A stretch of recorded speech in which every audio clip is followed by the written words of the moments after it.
Finally, my Trypticon will be complete. Hello, my baby! Hello, my honey! Hello, my ragtime gal! Suddenly you kissed my wife! Baby, my heart's on fire! New War for Cybertron siege figures are bursting into existence, some highly anticipated and some not so much.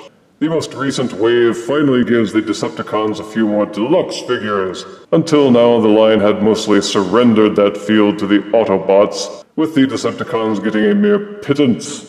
But now we have at least one more in the form of Brunt. In Generation 1, Brunt was the name of a tank, which was formed by taking some of the accessory parts to Trypticon and sticking them together. Sadly, Titan's Return Trypticon was not given Brunt. He had pretty much everything else, including full tilt, but the tank was notable only for its absence. But mistakes are why pencils have erasers, and for the siege line, Hasbro has brought in Brunt as a Deluxe Weaponizer. The box is typical Deluxe size with the figure visible within. Character art is on the side panels. On the back, shots of both modes, the weapon components and how they can interact with other figures, including the Battle Masters, which are sold separately. Douse one of the side panels with black light and it reveals the hidden message Trypticon. Nice touch. Hasbro has a website where you can plug in the names of all these figures if you have the time and the wherewithal, in order to unlock portraits and other fabulous prizes online. There is other Cybertronian writing on the back which I am just too lazy to translate. Now that unpleasantness is behind us, let us open up Brunt and give him the review he's got coming.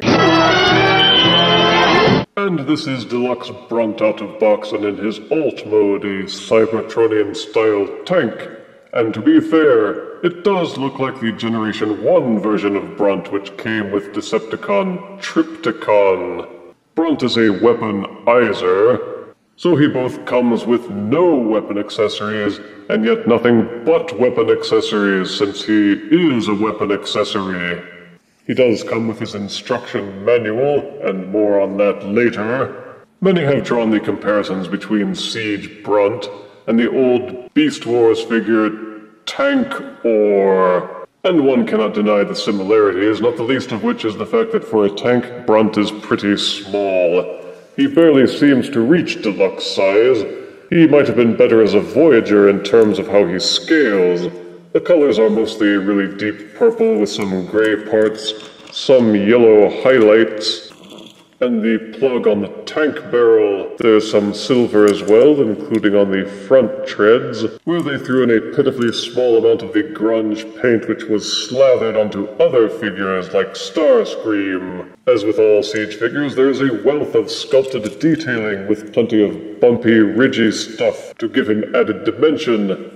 The robot head, hidden except for the eyes, pokes cheekily up here, which is still kind of neat since he can see where he's going. They did that thing with fake tank treads, which only roll because of the included tiny sculpted wheels at the bottom. But he does roll decently on a smooth surface, provided parts of him don't swivel out of place and keep all the wheels level.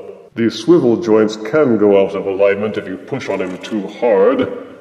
The tank turret is pretty cool. It doesn't have any electronic whiz bangs, but it will rotate 360 degrees, as well as raising and lowering, and the transforming joints on the side of the turret will allow you to swivel it to the side to give your enemies a special surprise. Poo-poo, bang-bang. Beyond that, there are a number of Battlemaster ports into which you can plug Battle Masters, Prime Masters, Titan Masters, and Fire Blasts. He seems to be lacking in Fire Blast ports except on the side. But you can plug in plenty of guns to tank him up. As with Deluxe 6 gun, there's a lot of parts forming involved in the transformation to robot mode. To begin, pull the accessories off of the front of the tank barrel, including this orange plug and this other mini gun. Unpeg the tank barrel from the turret. It clips into the side using these little clamps and pops out fairly easily, but does hold in firmly when you put it in for the tank mode. Just hook the first of these little nubs underneath the hinge section, and then push to click into place. Reverse to pop it out. The tank cannon pulls apart into two separate pieces, which will form Brunt's legs. Fold in this little part at the bottom so that it's not sticking out. Turn the tank upside down. Fold out these little pegs from behind the tank. Turning the tank back over, pop off the turret. You can lower the rear tank treads to remove the tank turret. There are these peg holes on the bottom, and these pegs at the base of the turret, which plug together and hold in place when turning into tank mode. Turning the tank upside down, again. Take the front section of the tank and angle it forwards. Fold up the head for the dramatic head reveal. Rotate the waist, then take the shin accessories and plug those in. The tank treads plug into the sides of the robot's shoulders. Pull those out. Each one of the tank treads has a telescoping hinge, which will form the robot arms and elbows. Slide them open and apart. Open the claw section from the front of the robot tank tread. Each arm should have these yellow sections at the front of the tank pointing forward to form the shoulders. So you will rotate the arm section downwards.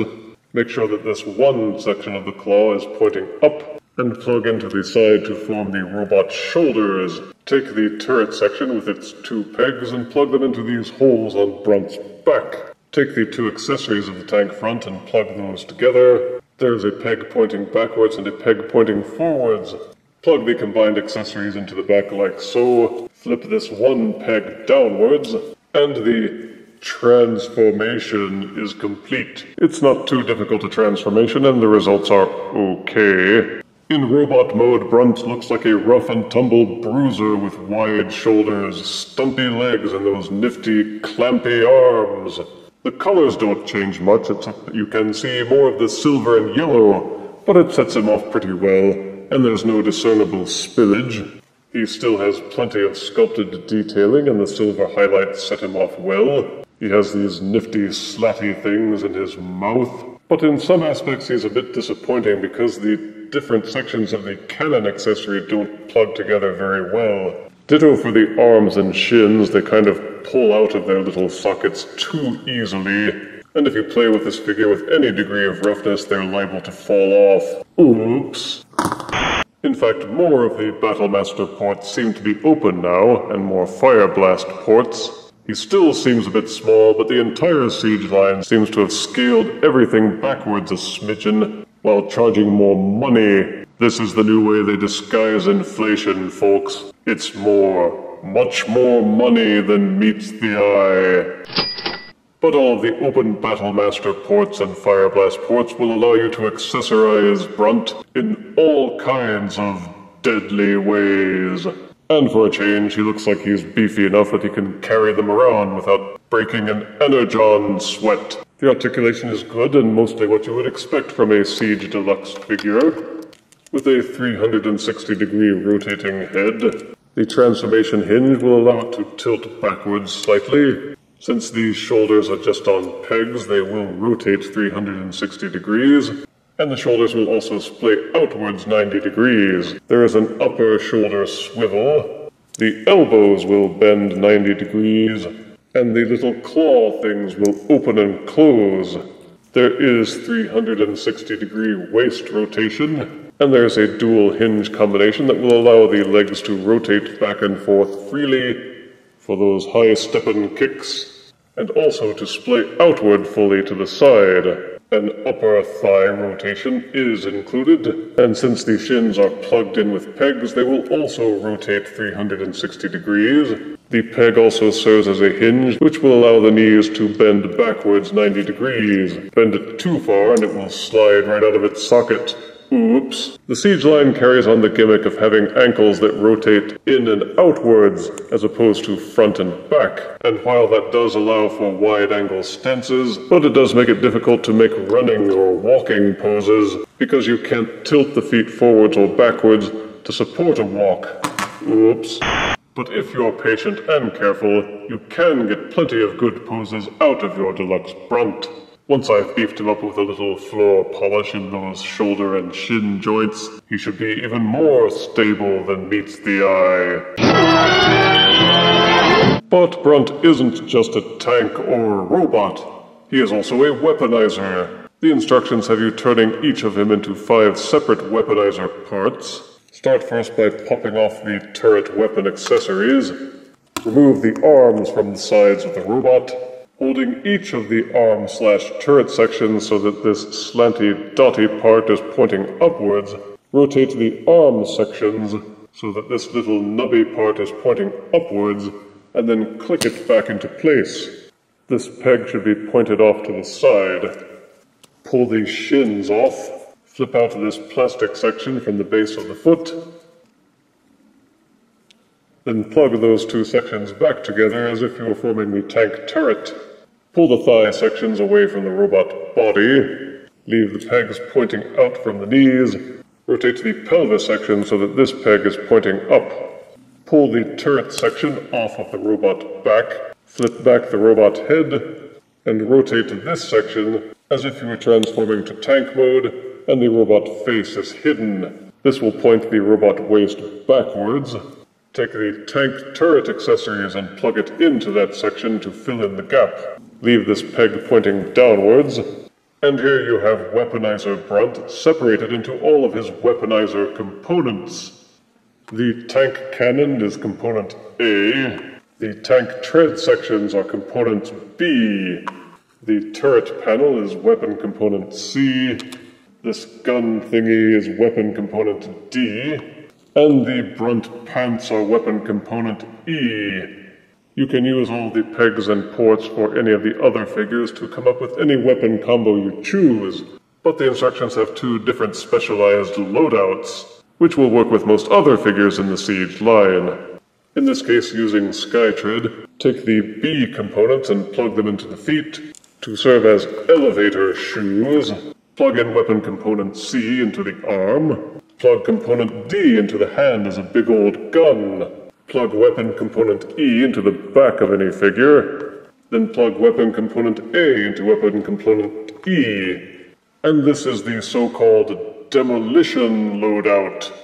The demolition loadout features the TCC-HP Oblivio launcher with 19 muscles, 11 targets, and 14 mouse pointers.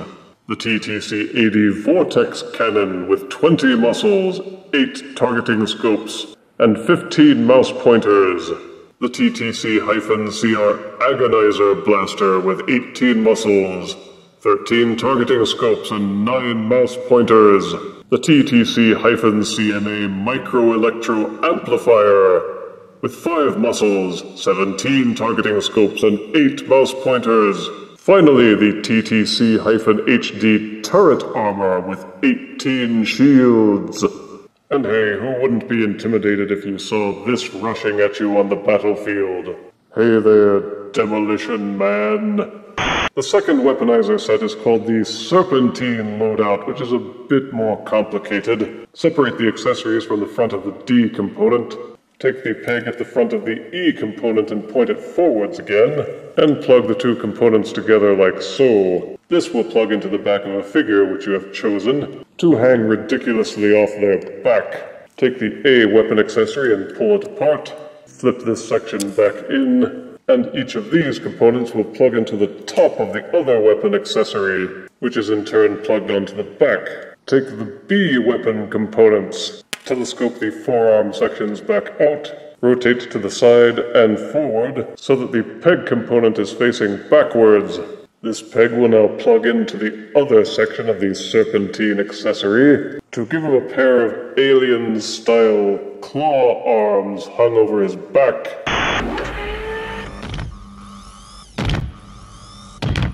Get away from her, you... The shield plugs into the arm, and the orphan turret accessories can be plugged into the hand to use as a pistola. And this is the Serpentine weapon accessory loadout, rarin' to go. This weapon set features the TTC-MD hydraulic mauler claw, with 20 muscles, 17 targeting scopes, and 17 10-ton weights. Also included is the TTC-MFM proximity boost module, with 15 muscles, 10 targeting scopes, and 13 mouse pointers. They all seem a bit clunky and out of proportion. I suppose they'd look better on larger figures like leaders and voyagers. But you can use the many pegs and holes to try out your own combination ideas. Hug me, hug me! For size comparison, here is War for Cybertron Siege Brunt, next to Universe Voyager Lugnut. Here is Siege Deluxe Weaponizer Brunt, next to Siege Voyager Megatron. Here is Siege Deluxe Weaponizer Brunt, chillin' in front of Titan's Return Trypticon. But of course what people really want is to pair up Brunt with his partner Trypticon. In Generation 1, the city-forming space dinosaur was already forward-thinking and using the accessory plugins to form Brunt the Tank. Now as a Titan's Return-sized city Titan, Trypticon does have a number of open 5mm peg ports into which you can plug all of the Brunt Weaponizer components. Sadly, you cannot use him as the central tower, but you can plug him into plenty of other open ports if you should ever get bored with using him as a tank or a robot. Have him running around with the Deluxe Full Tilt, and your Titan's Return Trypticon will be a butt mecha. Deluxe Siege Weaponizer Brunt is a cute little tanky poo that finally gives some spotlight time to the Decepticon Weaponizer. But frankly, he is not as good a weaponizer as 6-Gun was. Positives are excellent detailing and colors, a good paint job, Battlemaster compatibility, a decently solid tank mode with a versatile turret, a non-frustrating transformation into a good robot mode with strong articulation. If you get bored, you can split him apart into weaponizer weapons, and with imagination, you can incorporate him into Trypticon's city mode. Negatives are that he's not very big for a tank. Each mode requires a lot of parts forming. Some of the joints feel really loose, and some of the limbs actually slip out of their pegs too easily. Many of the weaponizer parts are a bit blasé, and many of the different weaponizer loadouts are kind of what the... But as with 6-Gun, you do get a lot of versatility, and you can use him to bulk up your other figures if you decide that you don't like him as a standalone figure. I give War for Cybertron Siege Deluxe Weaponizer Brunt 7 out of 10 deaths. He must learn to tread carefully. If you refuse me, honey, you lose me. Then you'll be left alone, oh baby. Tell them all, and tell me I'm your own.